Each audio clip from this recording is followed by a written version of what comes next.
morning. We're up for breakfast. Beautiful morning here in Cartagena. Maybe we'll make it down to the beach. Maybe we'll go hop in a jacuzzi. Check out the rooftop.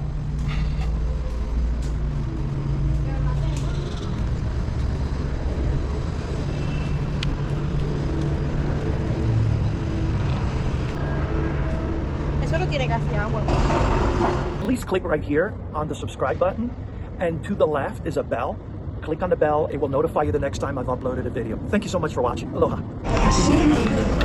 Got soup, fish, rice, veggies, salad, plantain, and a drink. We get a drink. 20,000. So $5? Yeah, $5. And I got the beef. All right, we're gonna check out the bus schedule and cost. I think it's 110,000 for Playa Rica for tomorrow morning for Gracie. Gracie's going to Playa Rica, and I'm flying to LA, and Louise is flying to I got her $53 flight to Medellin, an hour and 15 minutes. So you can go by bus. Espresso Brasilia is actually pretty good. 110,000, which is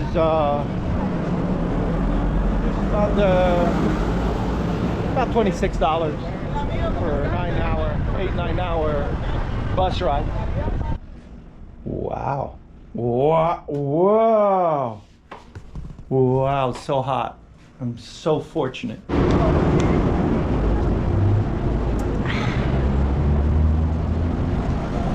So we're headed to the beach. I love going to the beach after 4 p.m. Sun is not as strong. It's not as hot. Get to relax a little bit. Cartagena de Indias. The Indias because the indigenous here, when the Spanish landed 500 years ago, were very much Indian looking. And because there is another Cartagena. Cartagena, España. So therefore, there was a distinction. So instead of calling this place Nueva Cartagena, like New Jersey, there's a Jersey in London, or actually there's an island in Jersey in English Channel. New York, there's a York in England. They just called it Cartagena de Indians, of the Indians. So it's a beautiful city. It's like Miami. On the water, of course, the beach is not as good as Miami. The people are a little bit hands on you because they're so poor, so they're always like offering something, and it takes a lot to get them off. It takes about 5 no gracias. I'm actually gonna make a t-shirt. On the front is gonna have 3 no gracias, no gracias, no gracias. And on the back there's gonna be 5 no gracias, no gracias, no gracias, no gracias, no gracias. So the beach is quite dirty here, not because the water's dirty, but because it's like a brown grayish sand, and there's so many rolling waves, so many, one after another after another after another, that it makes the water turbid. And the water has so much turbidity, like a blender, it's gonna lift up all of that sand, that gray sand, and the water will look like it's gray. The reason why the water looks turquoise, or why it looks blue, is because the sand is white, not because it's blue. And there isn't a lot of turbidity. The water's pretty constant. And turquoise because there's a lot of coral. Let's go, let's go, let's go! All right, so we're gonna head down to Hollywood Beach. I don't really care for the Cartagena Beach. Hollywood Beach is like around the corner. So we're here at Hollywood Beach this way, and over here there's a lot of kite surfing going on.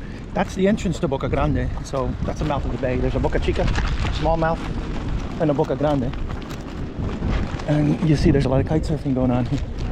I might actually come out here and stay for a month, get one of these apartments here. No, gracias. And get one of these apartments here and stay for a month, and then try to do some surfing out here. Kite surfing, that is. So this is Hollywood Beach. So the thing about Cartagena is everybody like comes at you. They see a gringo and they see money, they smell money. So that's the thing that I hate about, I mean, I realize that people are poor and that's how they make the money, but it's like an invasion, you know? It's funny how they like corral people in, you know, like all the hotels and the apartments here. It's kind of cool.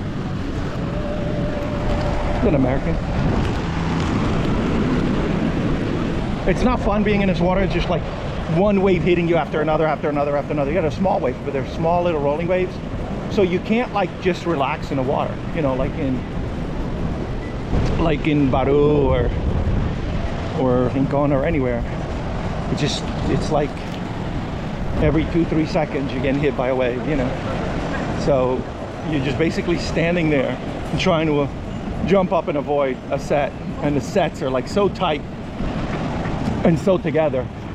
And then the reason why the water looks dirty, water's actually pretty clean. You can see most of the debris is organic debris, it's trees and shrubs, and it's not plastic. And the reason why it's so dirty is because of the gray sand. It's not white sand, so it looks dirty, but it actually isn't. But you are at the beach, and it's really cheap. You could probably get an apartment here for, I don't know, maybe 800, 1,200 bucks on the beach for the month, maybe 1,500 the most, or something on a high end, and 800 on the lower end. Yeah, so supposedly this is where the action is supposed to be, Hollywood Beach. Girls came with jeans and sneakers to the beach, telling them we're going to the beach, and they're just like, I don't know where they think they're going. It's 4 o'clock in the afternoon, 5 o'clock in the afternoon. They're getting dressed up to go out, so I don't know what they're thinking. So yeah, this is where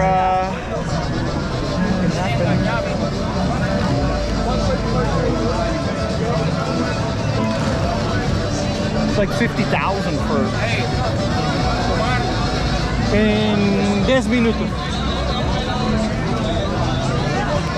Like you know, 50,000 for the umbrella and the table and chair. But I'm like, there's only 1 hour left. I'm not paying 50,000. Can you do it for 30? It's really hot.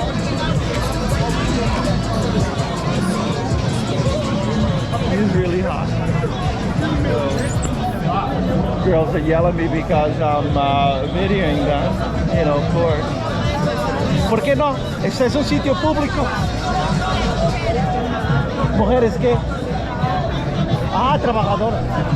So that place back there, I got yelled, as soon as I sat down, I got yelled at for filming because those are all working girls and they don't want to be filmed. And all the men that were there are like passport bros, you know, usually they are black Americans. And I got looks and I got yelled at the girls next to me. They're like, you can't film here. And I go, why? And I'm like, well, why not? It's here's a beautiful sunset. You know, it's not illegal to film. I'm in a public place. Bebe! And they're like, well, they'll call the police on you and you're gonna have a problem. So even though I'm with legal right, you know, they're gonna bring it up. Mira. Aquí punto de velas, arriba, aquí, y aquí son mis dos favoritos sitios. Este ya lo fui la última vez, este no, pero podemos ir aquí, a sentarnos aquí, ¿ok? Oh, podemos sentarnos aquí. Aquí. Buenas tardes. Podemos sentarnos aquí, 3 sillas. Ordenamos, ¿o consumir? 1 hora nos quedamos. O tienes que llevar todo adentro. ¿Qué consumirle? Consumo son 60.000 por persona hasta. Oh, no. Como estamos aquí 1 hora, no vamos a consumir tanto. Ok, gracias. Sentámonos aquí en el piso. Tiene 60.000 por persona en consumir. So they want you to drink 60,000 per person. That's 180. It's almost $50. ¿Por qué no vamos a preguntar? Sí, ya es gratis. So this is like Boca Grande, the avenue to all the shipping that comes out of Cartagena. And you're kind of shielded from the wind from the front. So, and then the wind does whip through here, so you do have kite surfers here. Right now, no. And swimming is over. Get the f out of the water. So yeah, we're gonna go Punta Las Velas.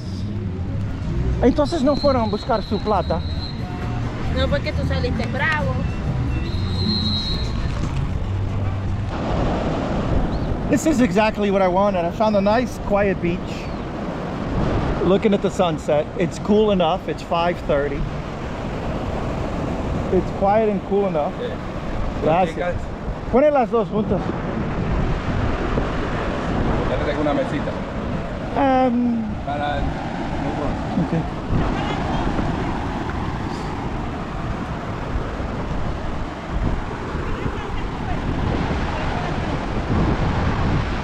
This is what a life is all about. It's about this right here. Every day you see this. Every day I see it. I am grateful, very grateful for living another day and experiencing what life has to offer, good or bad. You take it, move forward, figure it out, move on. Got my cigar, a little tiny Cohiba.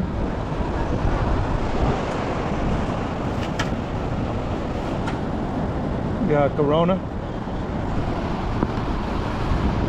I got a sunset. I'm at the beach. Life is happy.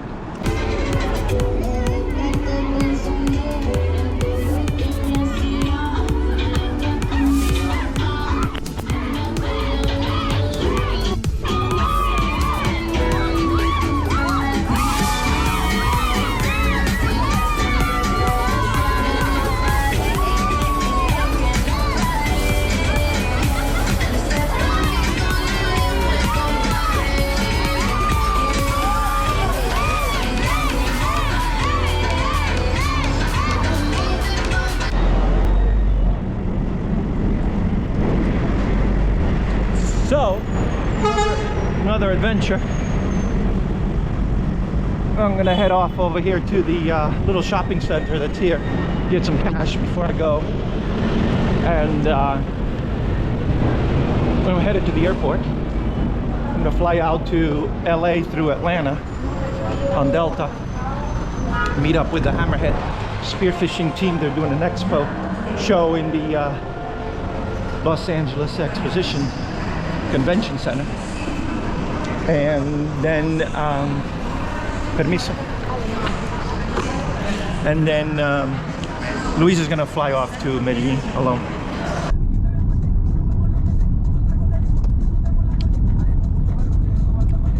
This is the old fortified city that was built by the Spanish, the walls 500 years ago to defend Cartagena from pirates and invaders, so the Spanish could steal all the Andean gold.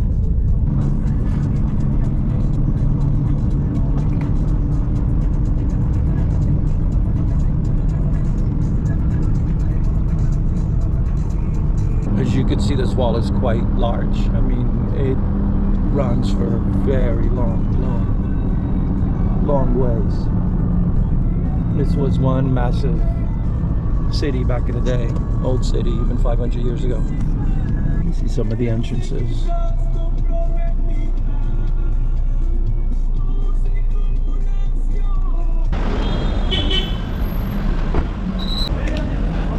Pienso que tienes que mostrar tu boarding pass para entrar. Son llegadas internacionales. Vamos para allá. ¿Ah? Vamos para allá. Y allá es depart. Mira aquí. Departure. So this is only her second time flying. She's flying alone. She flew her first time with me. So I'm going to have to give her a lot of information. Travel. All right. ¿Cuál es tu línea?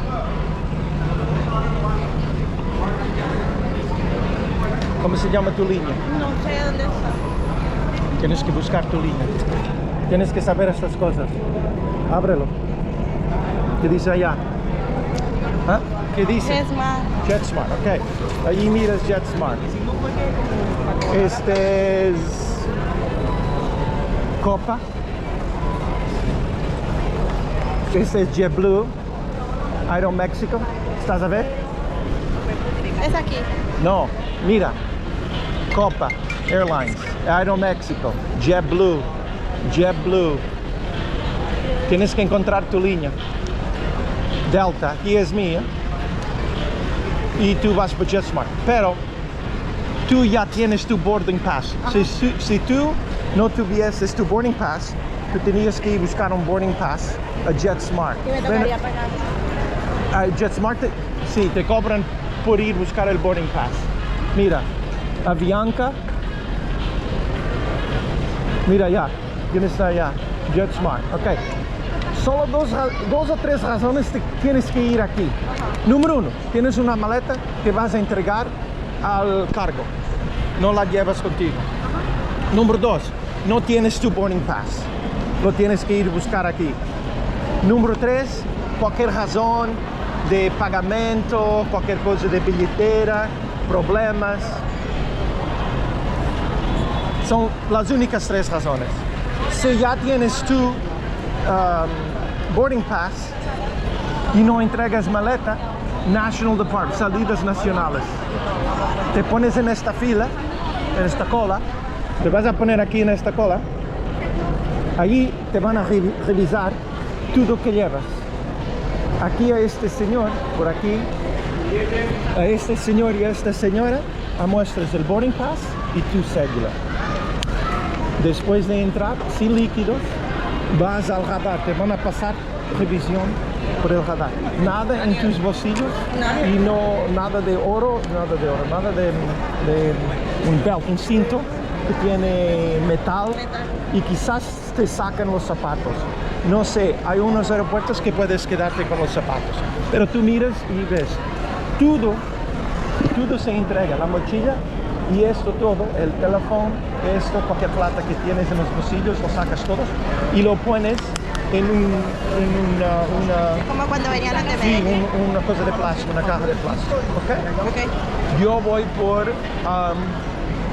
Delta, yo voy por Internacional, que es del otro lado. Ok, déjame abrir tu boarding pass, déjame ver. Ok, cuando pasas aquí es el radar, la cosa radar. Abre el boarding pass. ¿Dónde está la foto? No, ese, igual. Ok, después de pasar aquí, tienes que saber qué puerta es, porque hay muchos aviones, hay muchas líneas aéreas. Allí miras, allá. ¿Está tu vuelo aquí? No. Espera que cambie. ¿Está tu vuelo ahí? Sí. ¿Qué puerta es? Got to teach her all this, so she's very fluid in her next flight. Ahí aparece el 1. Ok, puerta 1 y ya está. Quiere que va para gate. Gate es la puerta. Ok, abre el boarding pass. Aquí tienes el vuelo. Ahí miras que es el vuelo. Sale a las 1:59. Tú tienes que estar allá, el nacional, por menos, allá en la puerta, por menos 30 minutos, 20 minutos antes. Porque cierran la puerta. Tú llegas un minuto antes, 1:58, tú no puedes bordar. Tú llegas 15 minutos antes, no puedes bordar. Media hora. ¿Ok? Estás a tiempo. ¿Ok?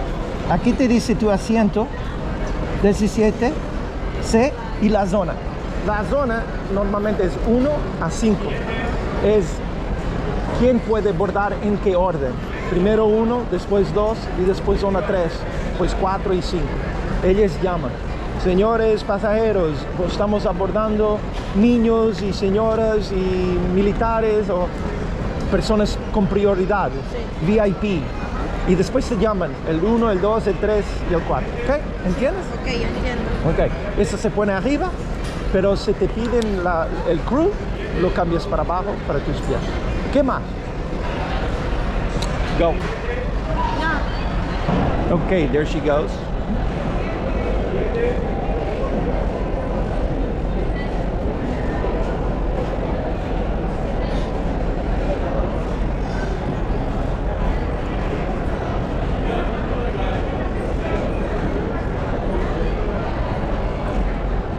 It's only her second time flying, so it's like an instructional video for someone that is flying. Asking her a lot of stuff, but she got through. All right, now she's got to go through radar, through the scanner. Oh well, I guess she's made it through. And then we go over to international, which is on the other side. I think they're gonna feed me on a flight. I think Kevin booked me first class, row 3, on this leg to Atlanta. But then he said that he didn't get me first class on the second leg to Atlanta to LA. So he says that I need to upgrade. Upgrade must be available. Let's see if I can get that upgrade on the second leg. But I believe there's gonna be some food, so I haven't had any lunch.